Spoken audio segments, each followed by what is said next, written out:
Alrighty, Randy Villegas, thank you so much for joining us for an interview. You're going to launch your congressional campaign. Let's start with a little bit of background about yourself. Just tell us more about, where you're from, your background, what you're doing now.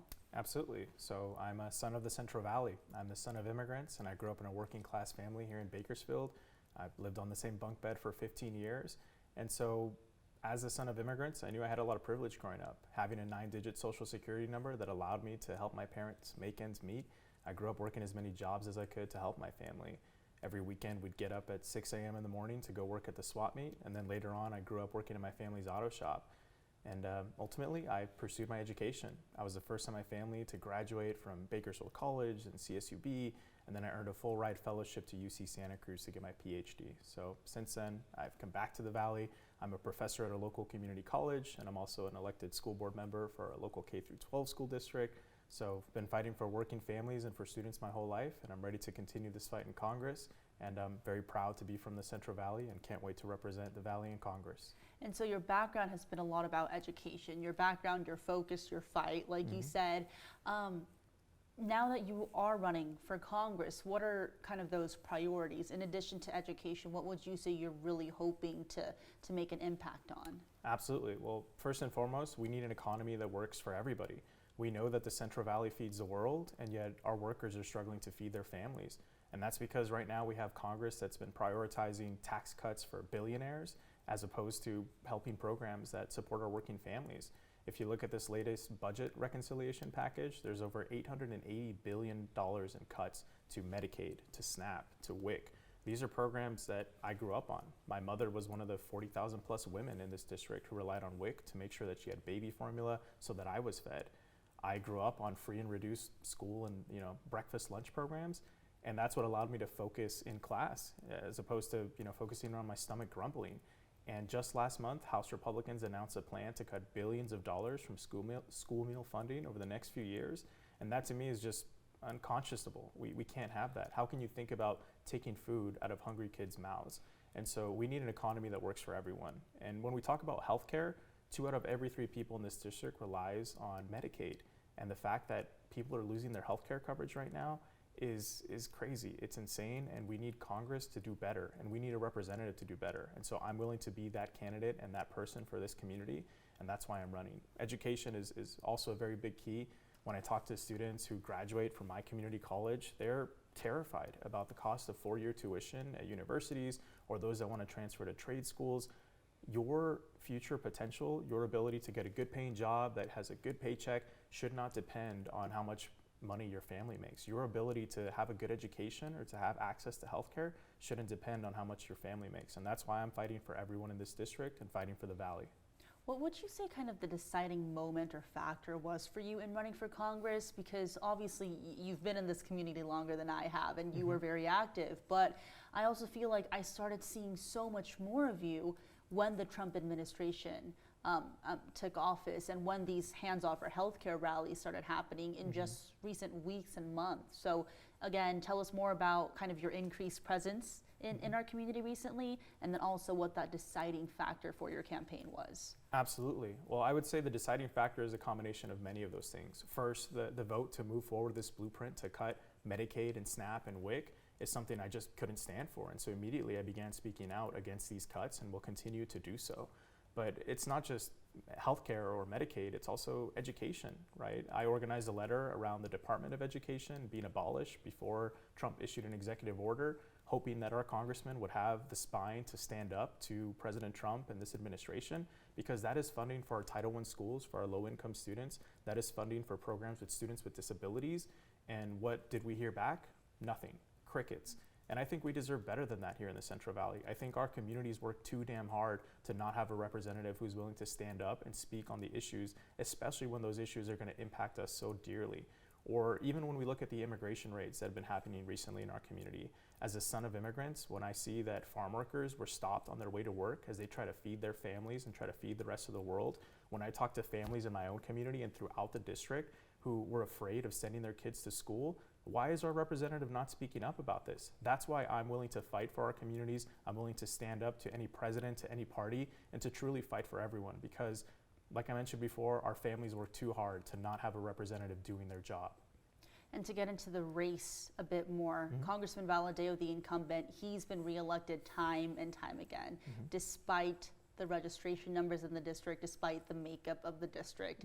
And so I want to ask you, as a first-time candidate for Congress, how do you go against such a steady incumbent like Valadao?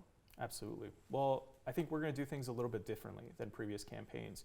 Our message is a message that applies to everyone. When it comes to healthcare, valley fever, diabetes, cancer, doesn't care who you voted for in the 24 election. It doesn't care whether you're a Democrat or Republican or independent. It is something that affects everyone. And I would say the same about this campaign, that we are a campaign that's willing to fight for anyone and everyone, because we know that we deserve access to healthcare. We deserve an economy that works for everybody. We deserve affordable housing. We used to talk about the Central Valley as one of the only places in California where you could afford to buy a home and still raise a family with a good quality of life. And increasingly, that is getting further and further away, because Valadao is not working on behalf of communities. He's working on behalf of his corporate sponsors and billionaires like Elon Musk. And so that's what we're going to do differently in this campaign. We have a message that resonates across party lines, whether you are a Democrat, a Republican, an independent, whether you voted or not in the last 2024 elections.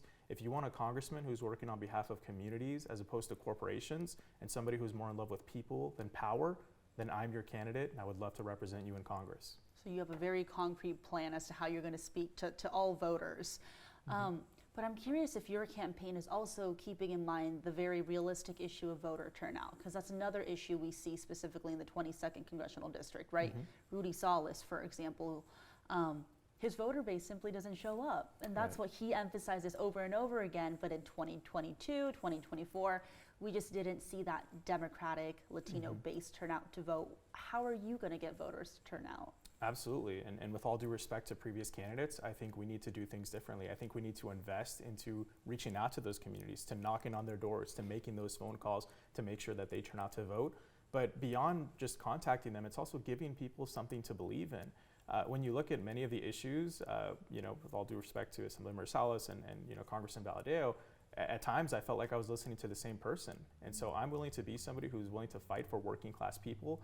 Unlike either of those candidates or any other candidate who steps into this race, I am not taking a dime of corporate PAC money, because I want people to know that I'm there to work for them and not for corporations and not for billionaires. And so that's something that I know resonates across the political spectrum. That's something I know is going to get people to turn out to vote. We do know this is a midterm election, but the only time that this individual, my opponent, has lost has been in a midterm election. And so, many people might ask the question of, why now, why not in 2 years, et cetera. And that's because we can't wait for political turnout. We can't wait for, whatever the Trump administration is going to do next, or we can't wait for whatever Valadao is going to do next, or his silence. I'm fed up. I know people in this valley are fed up with representation in this area. And so that's why I'm willing to fight right now. This is just out of curiosity, but because you mentioned timing, did you ever consider a run for Congress, or did you ever think maybe I'll run as a city council member first, or for the state legislature first? And now you're kind of like, you almost feel as though you have to step into the game and fight directly against the congressman. Absolutely. Oh, I will be completely honest with you and telling you that when I was growing up, I did not imagine my name on a yard sign or a billboard or any of these things. But the reason I'm doing this is because I want to fight for the communities that I care for and the people that I love. And so many issues that have been impacting us day in and day out, I've been frustrated. And so this hasn't been something that's been on the back of my mind for a very long time, but it's something that community members, leaders, family members, and people reached out to me to say, will you do this? Will you step up? And I think that's important to acknowledge as well, because I think we need elected officials who are not interested in themselves or ascending power, but who are really more concerned about serving people. I mean, you look at the history of this region, we've had somebody ascend to the highest position in the House of Representatives, the Speaker of the House. And what do we have to show for it, right? I'm willing to fight for people, for our communities, because I care about our communities. And so that's why I'm running. And Randy, you mentioned kind of the community call for you to also step up to the plate.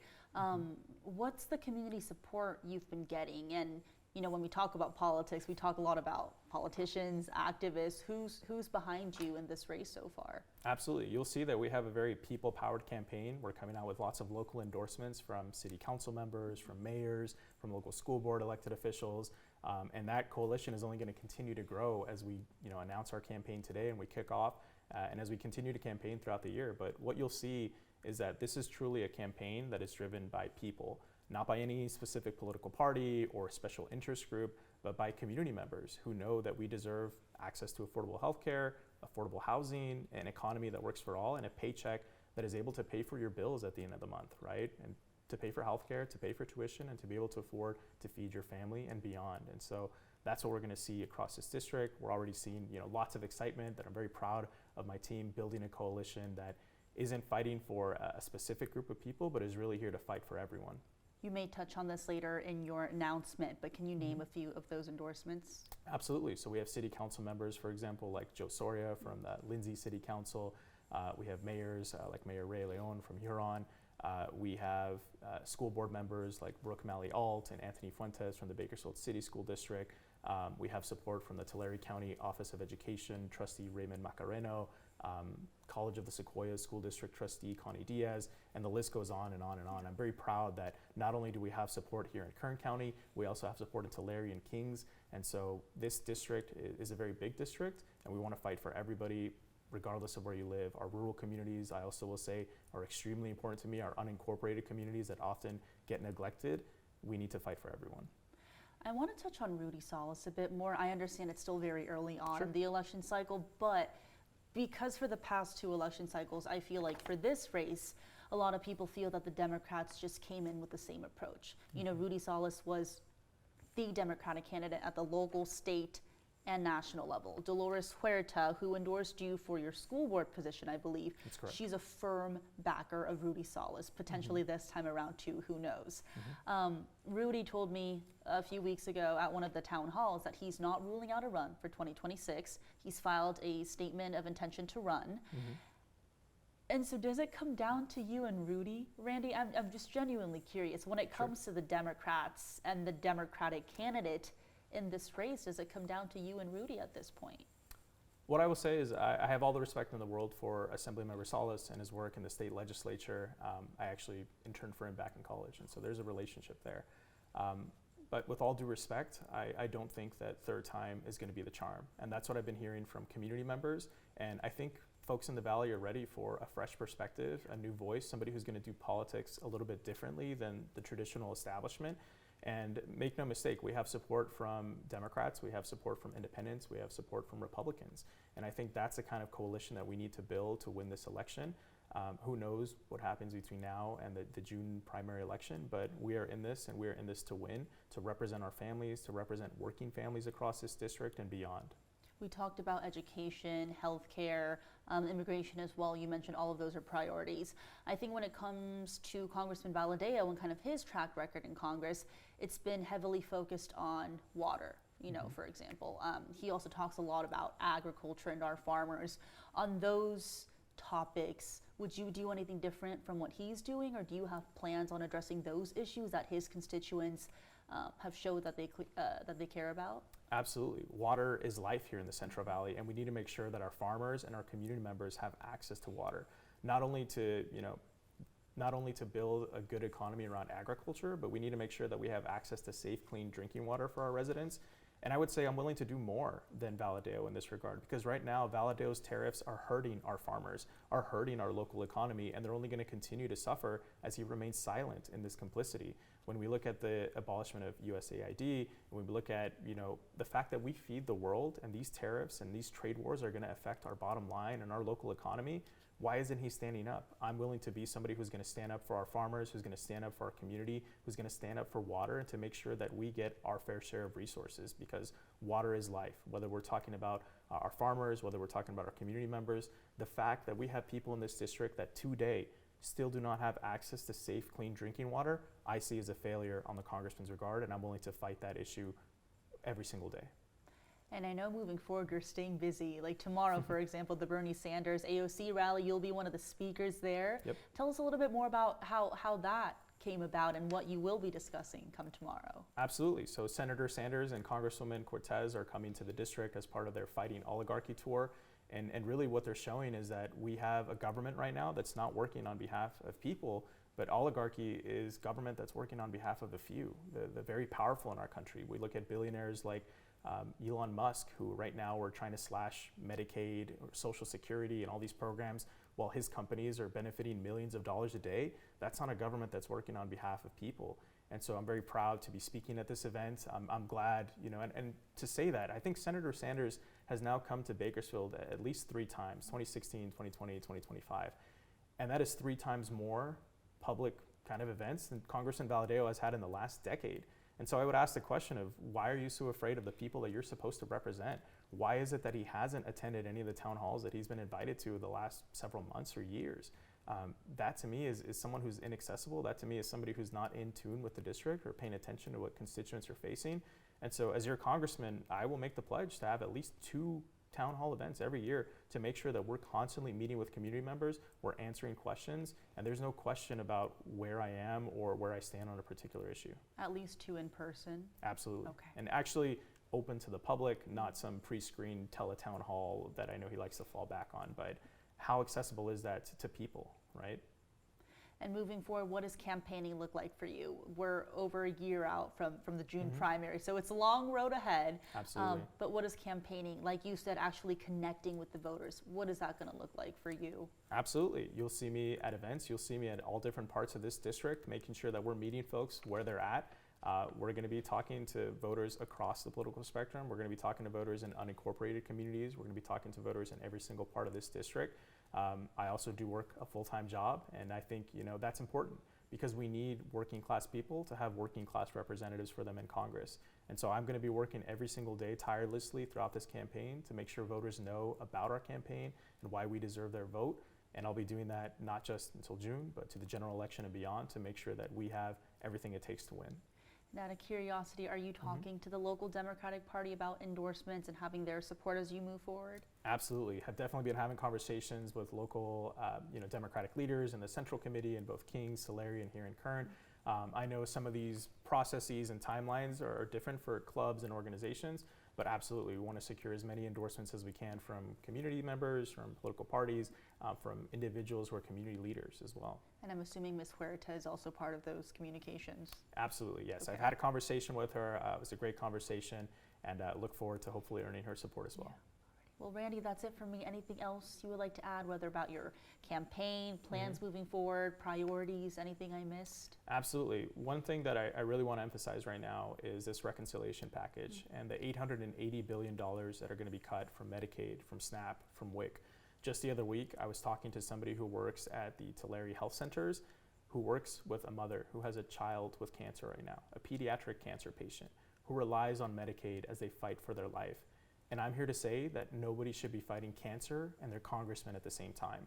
And that's why I'm running, because not only am I going to protect programs like Medicaid and Social Security, I want to expand them. I want to make sure that our families are taken care of. When we think about representation in this district, when we think about representation in this valley, I know that we deserve better, and that's why I'm running to fight for everyone. On the most recent bill, Congressman Fong voted for it. Congressman Valadao was absent. He said in a statement due to personal matters.